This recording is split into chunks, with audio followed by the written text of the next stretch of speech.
ಇದು ಮಕ್ಕಳ ಟೋಪಿ ಸ್ಕೀಮು ಹೋಲ್ಸೇಲ್ ಆಗಿ ಮುಂಡಾಯಿಸ್ಕೊಂಡು ಹೋಗೋ ಸ್ಕ್ಯಾಮ್. ಕ್ರಿಪ್ಟೋ ಮೇಲೆ ದುಡ್ಡು ಹಾಕಿದ್ರೆ ಒಂದೇ ವರ್ಷದಲ್ಲಿ ಡಬಲ್ ಆಗುತ್ತೆ. ತಿಂಗಳು 10% ಲಾಭ ಬರುತ್ತೆ. 10 ಲಕ್ಷ ಹಾಕಿದ್ರೆ ಪ್ರತಿ ತಿಂಗಳು 1 ಲಕ್ಷ ರಿಟರ್ನ್ ಸಿಗುತ್ತೆ.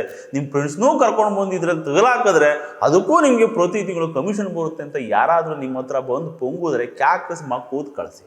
ಇದು ಮಕ್ಕಳ ಟೋಪಿ ಸ್ಕೀಮು ಹೋಲ್ಸೇಲ್ ಆಗಿ ಮುಂಡಾಯಿಸ್ಕೊಂಡು ಹೋಗೋ ಸ್ಕ್ಯಾಮ್. ನಿಮ್ಮ ಊರಲ್ಲಿ ಬಟ್ಟೆ ವ್ಯಾಪಾರನೋ ಬಂಗಾರದ ವ್ಯಾಪಾರನೋ ಮಾಡೋ ಕೆಲವು ಸೇಟುಗಳು ಇಂಥ ಅಡಕ್ ನಿಂತಿರ್ತಾರೆ. ದುಡ್ಡಿರೋ ಕುಳಗಳನ್ನ ಹುಡುಕಿ ತಣ್ಣಗೆ ತಲೆ ಸವರಿ ನುಣ್ಣು ಬೋಳಿಸ್ಬಿಡ್ತಾರೆ. ಒಳ್ಳೆ ಗಂಟು ಮಾಡಿಕೊಂಡು ಈ ದುಡ್ಡು ಎಲ್ಲಿ ಇನ್ವೆಸ್ಟ್ ಮಾಡೋದು ಅಂತ ನೋಡ್ತಿರೋ ಗೌರ್ಮೆಂಟ್ ಅಫಿಷಿಯಲ್ಸು, ಪೊಲೀಸ್ ಆಫೀಸರ್ಸು ಇವರಿಗೆ ಈಸಿ ಟಾರ್ಗೆಟ್. ಈ ಕ್ರಿಪ್ಟೋ ಬಿಸ್ನೆಸ್ ನಡೆಯೋದೆಲ್ಲ ಕ್ಯಾಶಲ್ಲೇ, ಅದು ಕಂಪ್ಲೀಟ್ ಬ್ಲಾಕಲ್ಲಿ. ಅದಕ್ಕೆ ಈ ಅಫಿಷಿಯಲ್ಸು ತಿಂಗಳು 10% ಬಡ್ಡಿ ಬರುತ್ತೆ ಅಂತ ಆಸೆಗೆ ಕರಪ್ಷನ್ ಮಾಡಿ ಕೂಡಿಟ್ಟಿರೋ ಕಳ್ದುಡ್ಡು ಐಟಿಗೆ ಮುಂಡಾಯಿಸಿ ಬಚ್ಚಿಟ್ಟಿರೋ ಬ್ಲಾಕ್ ಮನಿನ ತಂದು ಇಲ್ಲಿ ಸುರಿತಾರೆ. ವ್ಯವಹಾರ ಎಲ್ಲ ಕ್ಯಾಶಲ್ಲೇ ಆಗೋದ್ರಿಂದ ಇದಕ್ಕೆಲ್ಲ ಯಾವ ಪ್ರೂಫು ಇರಲ್ಲ. ಆ ಸೇಟು ಎಲ್ಲ ದುಡ್ಡು ಗಂಟು ಮಾಡ್ಕೊಂಡು ಊರು ಬಿಟ್ರೆ ಇವನು ನಂಬಿ ದುಡ್ಡು ಕೊಟ್ಟವರು ಬೀದಿಲಿ ನಿಂತ್ಕೊಂಡು ಮಣ್ಣು ಒಯ್ಕೋಬೇಕಷ್ಟೇ. ಹುಡುಕೊಂಡು ಹೋದ್ರೆ ಅವ್ನು ಸಿಗೋದು ಇಲ್ಲ, ಇತ್ಲಾಗಿ ಇವ್ರ ಕಂಪ್ಲೇಂಟೂ ಕೊಡೋಂಗಿಲ್ಲ. ಕೊಡೋದಕ್ಕೂ ಹೋದ್ರೆ ಇವರೇ ಇಲ್ಲ. ಯಾಕಂದರೆ ಮಾಡಿರೋದೆಲ್ಲ ಇಲೀಗಲ್ ದಂಧೆ. ಪ್ರತಿ ಊರುಗಳಲ್ಲೂ ಇದೊಂದು ದೊಡ್ಡ ದಂಧೆ ಆಗ್ಬಿಟ್ಟಿದೆ. ಆಸೆಗೆ ಬಿದ್ದು ದುಡ್ಡು ಹಾಕ್ಬಿಟ್ಟಿರ್ತಾರೆ, ಹೋದ್ಮೇಲೆ ಬಾಯಿ ಬಡ್ಕೊತಿರ್ತಾರೆ. ಯಾವುದೇ ಸಿಟಿಯಲ್ಲಾದರೂ ಈ ಮಾರ್ವಾಡಿಗಳಿಗೆ ದುಡ್ಡಿರೋ ಕುಳಗಳನ್ನ ಪರಿಚಯ ಬೇಗ ಆಗ್ಬಿಡ್ತದೆ. ಜೊತೆಗೆ ದುಡ್ಡಿರೋ ಮಿಕ್ಕಗಳನ್ನ ಇಟ್ಕೊಂಡ್ಬರೋದಕ್ಕೆ ಅಂತಲೇ ಒಂದಷ್ಟು ಲೋಕಲ್ ಬ್ರೋಕರ್ಗಳನ್ನ ಸಾಕೊಂಡಿರ್ತಾರೆ.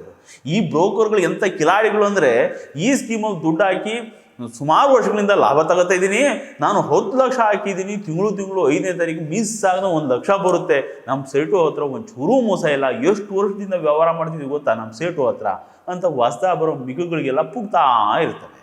ಲೋಕಲ್ ಜನ ಅಲ್ವಾ, ಇವ್ರು ಹೇಳೋದನ್ನು ನಂಬಿ ಹೊಸ ಮಿಗುಗಳು ಬುಟ್ಟಿ ಬೀಳ್ತವೆ. ಇವ್ರು ಇನ್ವೆಸ್ಟ್ ಮಾಡಿದ ದುಡ್ಡಲ್ಲೇ ಒಂದು 3-4 ತಿಂಗಳು ಕರೆಕ್ಟಾಗಿ ರಿಟರ್ನ್ಸು ಕೊಡ್ತಾರೆ. ಇವರಿಗೂ ಸೇಟು ಮೇಲೆ ಫುಲ್ ನಂಬಿಕೆ ಬಂದ್ಬಿಡುತ್ತೆ. ಹೊಸಬ್ರನ್ನ ಕರ್ಕೊಂಡು ಬಂದು ಇವ್ರ ಹತ್ರ ಬಿಟ್ಟರೆ ಅದರಲ್ಲೂ ಕಮಿಷನ್ ಬರುತ್ತೆ ಅನ್ನೋ ಆಸೆಗೆ ಪರಿಚಯ ಇರೋರ್ನೆಲ್ಲ ಈ ಸ್ಕೀಮ್ ಒಳಗೆ ತಂದು ಸೇರಿಸ್ಬಿಡ್ತಾನೆ. ಚೆನ್ನಾಗಿ ಗಂಟಾದ್ಮೇಲೆ ಸೇಟು ಊರು ಬಿಡ್ತಾನೆ. ಅವನಿಗೇನು ಒಂದು ಅಡ್ರೆಸ್ಸಾ, ಒಂದು ಊರ. ಈ ಊರು ಬಿಟ್ಟರೆ ಮುಂದಿನ ಊರು. ಅಲ್ಲೂ ಇಂಥದ್ದೇ ಆಸೆ ಬರೋಕ್ಕೆ ಜನಕ್ಕೆ ಕೊರತೆ ಇರಲ್ಲ. ತಲೆ ಹಿಡಿಯೋ ಬ್ರೋಕರ್ಗೆ ಏನು ಬರ ಇರಲ್ಲ.